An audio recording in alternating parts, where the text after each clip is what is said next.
I'm Greg Fossilman Raymer.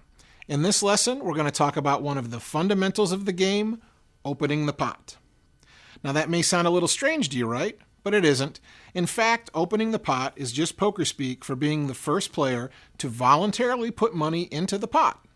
Of course, there are some do's and don'ts when it comes to opening the pot, so let's get started. Before we talk about the specifics of opening the pot, let's discuss why we want to open the pot. Since we've already learned that we want to bet with a purpose, there needs to be a reason before we voluntarily get involved in any hand. Now, the main reasons to open a pot are simple. We have a strong hand, we have good position in the hand, or we have both. With these thoughts in mind, what are we trying to accomplish by opening the pot? Again, the answers are simple.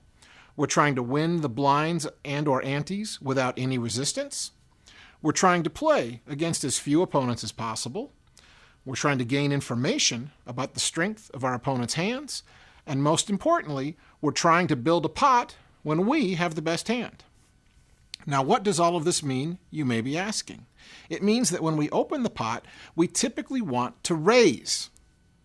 Let's say blinds are 50-100 and we're in middle position with pocket tens.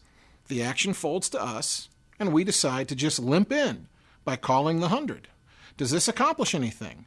Not much. In fact, if we limp in, we make it easier for the players behind us to follow suit with marginal hands because we're giving them better odds to call and see a flop. What's more, we have no idea of what cards they may be holding or what the players in the blinds may be holding because we haven't put them to any sort of real decision. Now let's look at the same hand, but instead of limping in, we decide to make a standard raise before the flop. Now our decision to open the pot has some purpose.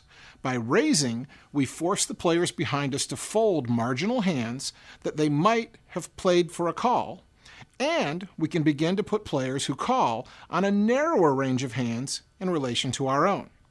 In addition, by raising pre-flop, we are effectively taking the lead and telling our opponents that we have a strong hand and that they should respect this. Now, this can make it easier for us to steal the pot with a continuation bet on the flop, which is something we'll discuss in a later lesson. So now that we've determined that opening the pot with a raise is typically the best play, the question is, how much should we raise?